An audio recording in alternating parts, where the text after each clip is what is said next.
Pane chitiko chinoshamisa chinoonekwa kuti aiwa nyika yese iri kuziva kuti vanhu vari kuungudza, vanhu vari kuchema nekuda kwemamillions nemathousands they lost aiwa the fire that broke out last night aiwa pamusika mukuru wemunyika yeharare unonzi weMbare. Panapa pane chitiko, panapa pane nhau iya kubuda ichitaurwa ichinzi vakomana veyouth league, vakomana veZANU-PF vaithreatena vachitaura pashi pekuti aiwa vanhu vari kukonzeresa kuti our own currency ilose value vakomana vepambare vari kuuya panapa vachitradha nemarates asipo. Sana mina mashoko anomuda itogwa pana kudobva subscribe or like or turn on the bell icon.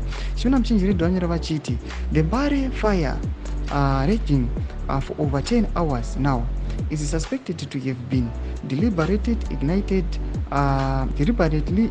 by ZANU-PF youths who have previously blamed Mbare Musika for the devaluation of the ZIG. As expected, the fire brigade arrived late, woefully under-equipped.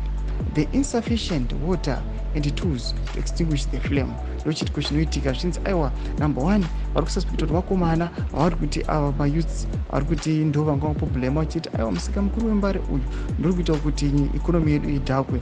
Vari kuya vachiti ndo the first suspect. Number 2 vari kuya vachiti fire brigade inouya ichiunzwa aiwa ndezvekuti kwaita moto wakatanga kuma 9 pm around 9 pm manheru but it is now more than 10 hours moto iwoyo usina kana kudzimwa, usina kana kupedzewa.